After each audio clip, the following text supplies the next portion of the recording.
It's Anne. Hello, Anne. Hi, Good hi, to see you. nice to be here. I Sorry? started listening to I think a couple of weeks ago. Time and memory's not very good, so I'm guessing it was a couple of weeks ago. But oh, I so needed to find this. It's just like there, there was so much frustration, and I was kind of like with the universe. Is there anyone out there that can help me with this? And then this came up through a friend actually who's on here. Thank you for that.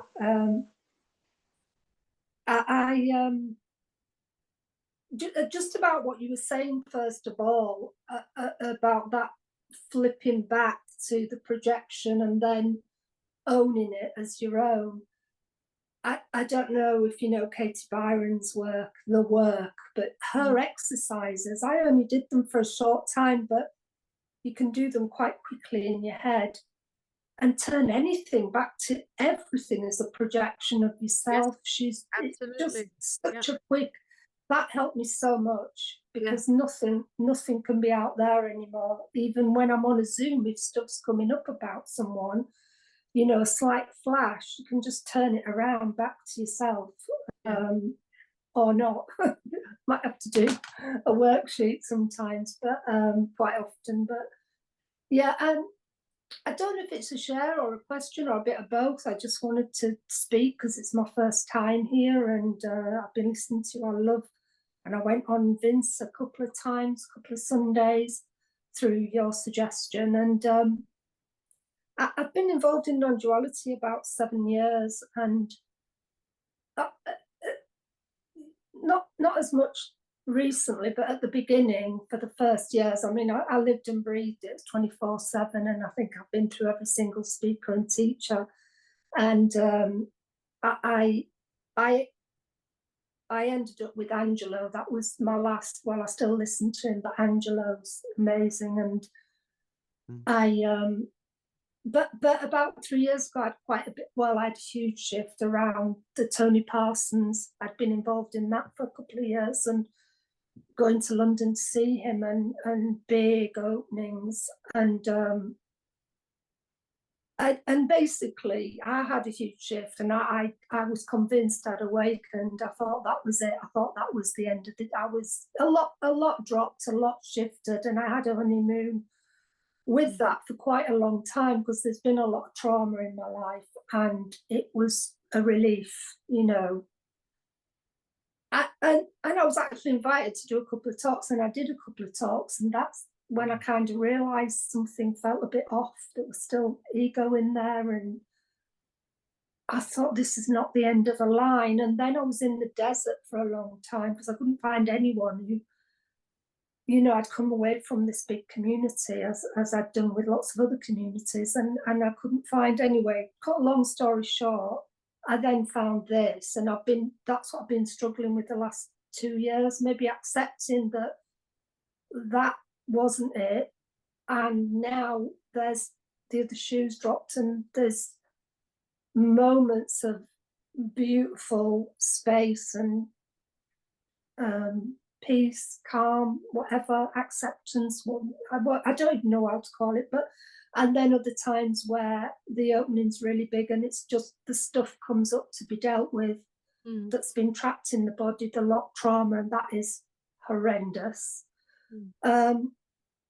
Just to put a tilt on it, I listened to Todd, really resonate with you both, and I listened to Todd, amazing talk with Tonka on the first Fetter, and she basically said everything that I'd want to say. You know, I was like Googling Todd's one-to-one session. I need a session with Todd, that's what I need. And then it's like, oh, yeah, I haven't got any until April. Well, I'll be in a totally different place by April, and, you know, maybe I won't have anything to, because there's so much that I'd like to talk about that's gone on, and I've been on my own in this journey without anyone to reflect off from. Angelo a little bit, but you can't get that much of Angelo.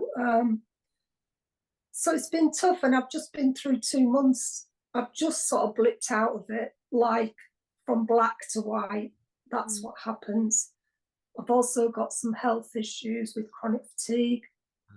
So that confuses quite a bit of, is this awakening or is this me going through health issues? So I've been in this dark place for 2 months where I really had no idea what was going on.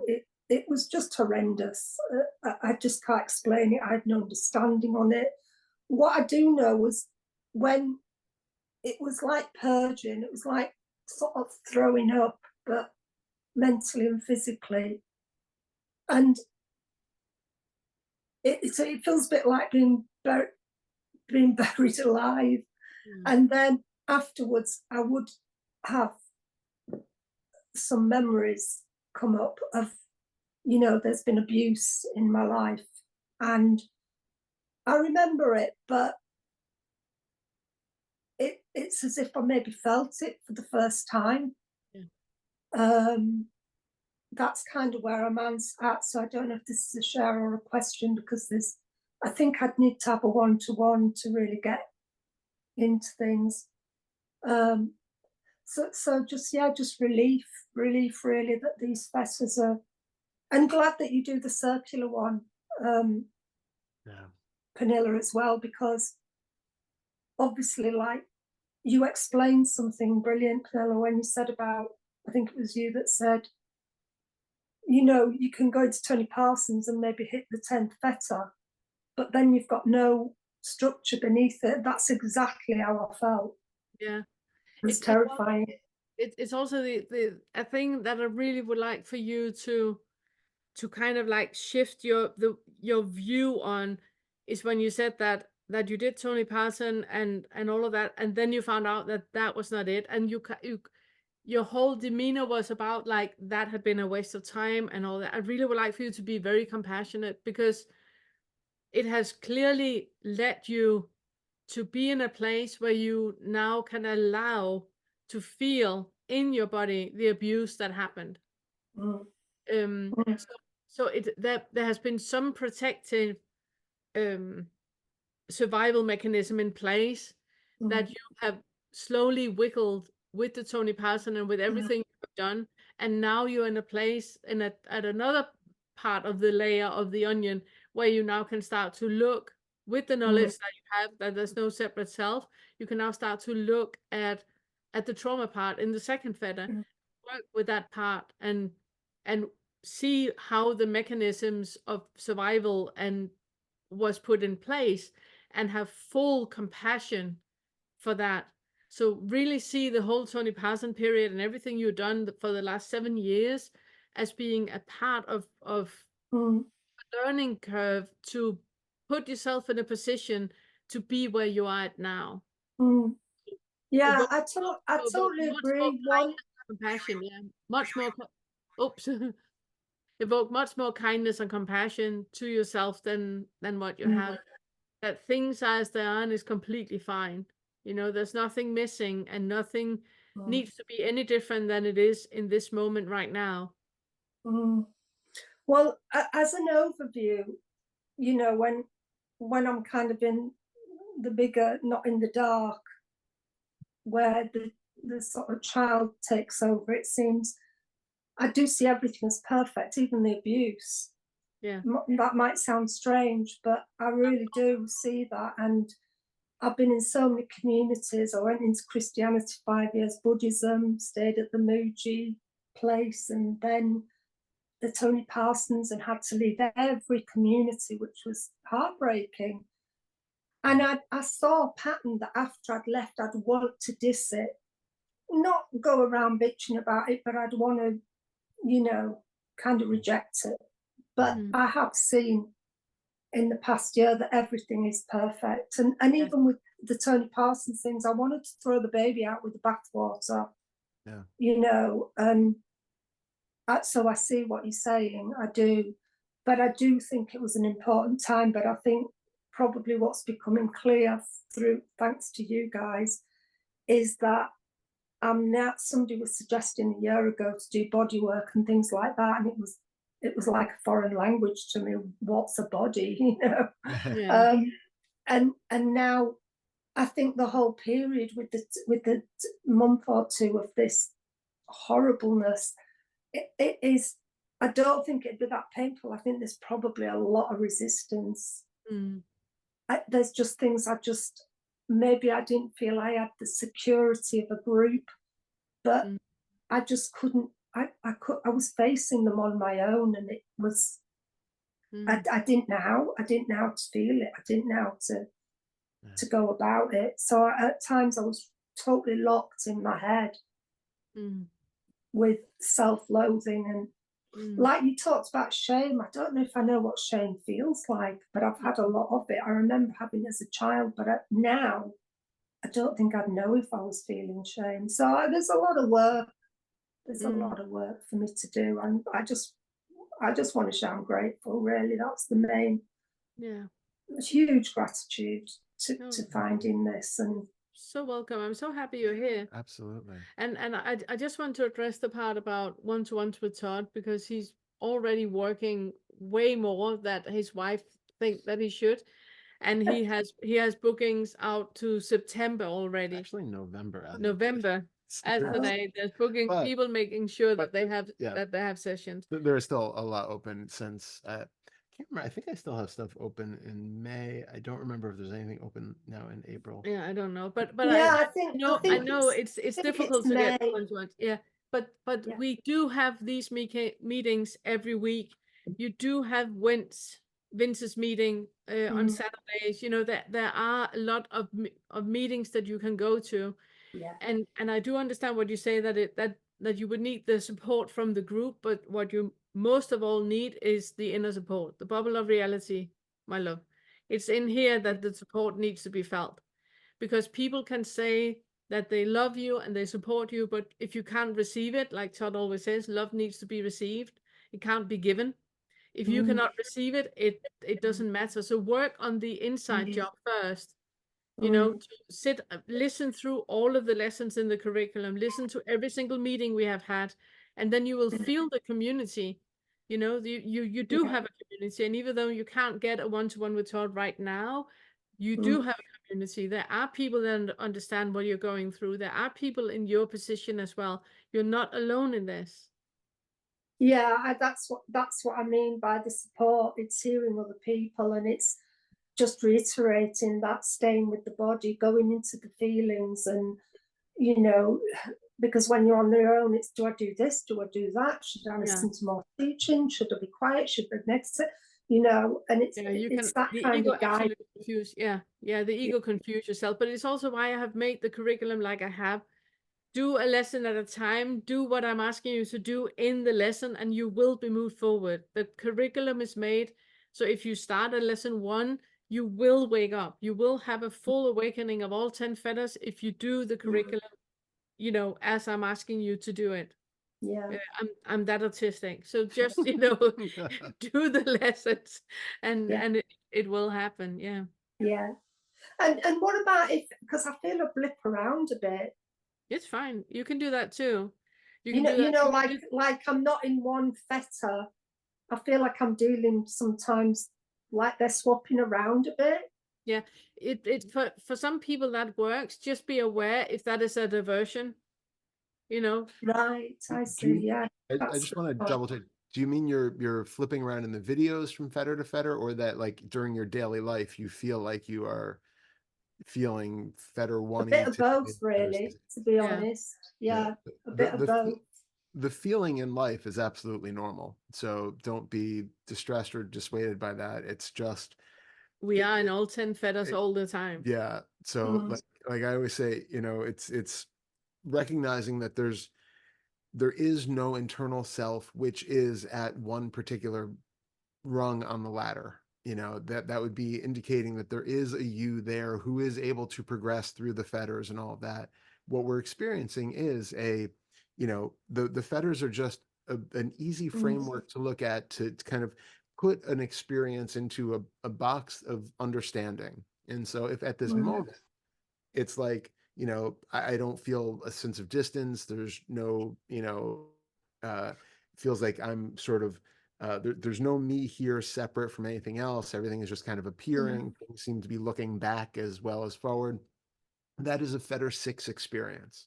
You know, that's what we talk about with that. It doesn't mean that that is going to be your permanent state for the rest of your life now. It just means that's what's happening right now. If you feel particularly identified later on in the day, there's a Fetter 1 experience. And each one just tips you off to the fact that now you can use the tools that you have to look at, okay, well, what is happening right here that feels like an embodied self at this moment? What is it that feels like there's a me here separate from that wall out there? And just being curious about the experience. But we want to make sure that we're not reifying the sense of self that is able to do the exercises in order and you know, go step by step up the ladder of enlightenment. And then, you know, so that's all I wanted to say about the Yeah, thank you. That is useful, because I don't think my brain works in a logical step-by-step order sometimes. And I also did AA for quite a few years, and they have 10 steps, and you can be on the 10th step, and then the next day you can be on step 1 again, in a sense, you know, like I know nothing and things. So it does feel very much like that. But I think when you've kind of seen over the mountain and had a glimpse, not for a little while, but for 6 months to a year, it's very hard to,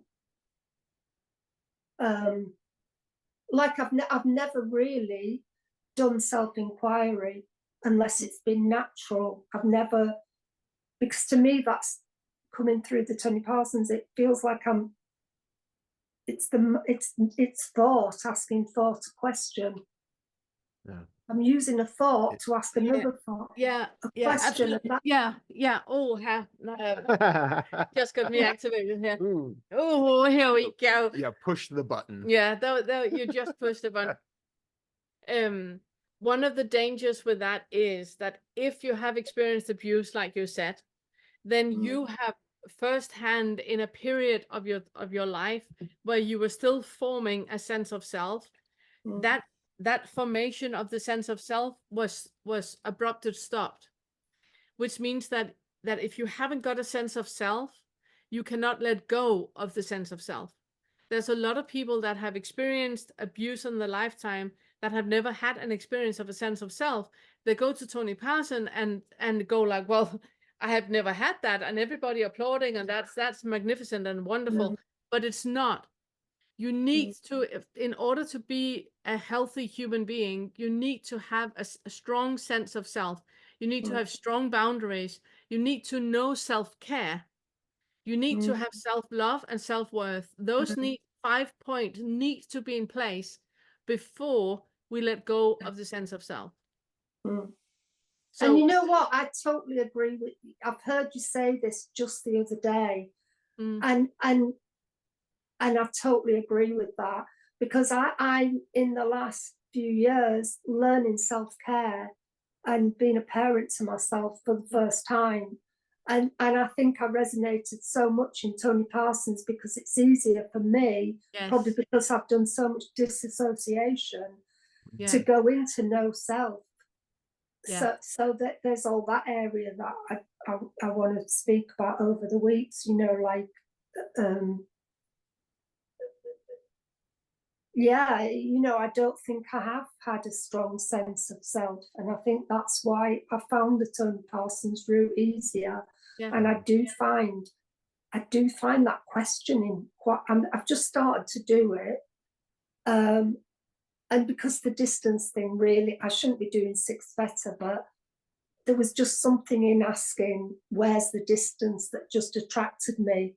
So it's the first sort of inquiry that has really stuck with me, but I probably shouldn't be doing that because I'm jumping 6 Fetter already. No, it's fine. You can, if it again, just be aware of if it's a diversion or if it's actually helpful. If you have the feeling of, oh, finally coming home, then do that. Yeah. And also be aware. It feels like effort to do it, but it does feel like it's pushing a muscle that's not been used. So I don't know, but I mean, it's early days. I don't want to take a bold meeting with my stuff. Thank I- you. Anyway. Of course. And I was just going to say, and just be aware when you're doing, especially the sixth fetter one, if you do have, issues of never having developed healthy boundaries or something, you might notice a feeling of fear or pushback, or there's something, some emotionality arises that doesn't even allow that sort of collapse of distance to happen, because it really feels like it's encroaching on something. So then that's a good it's a good sign for you to go back then and then do the Yeah, that's it. I have an interview with Ted, where he talks about that he realized that he had to do some trauma work, because when he came to the sixth fetter, and it was about, not feeling a distance between the out there and the in here, he got really, really scared, because he had only had experiences of the out there being threatening. So he needed to go back to the second fetter and really work with the trauma part before he could realize that there can't be anything threatening out there and in here. It's just that there are no boundaries. But he needed to work with the trauma before he could let go of that. Yeah, because it would be a bit raw otherwise, wouldn't it? Be a bit too raw to have that. Yeah. shown Yeah. to you. Yeah. Yeah. Yeah, I think traumas, and something you mentioned there that I'll just mention quickly is I'm not very emotional. I used to be with my ex-husband, which was, but I'm not very emotional either. So I think there's a bit of a block there that I need to look into maybe. But anyway, I'm just going to end it there, because I'll just go on forever. Yeah. I've got so many months that I want to. Yeah. But as I said, remember that we have meetings, every week. I'll be here every week. Don't Yeah, worry. perfect. I'm going to be on Vince's, yours. Yeah. Yeah. Good. Yeah, Good. And absolutely.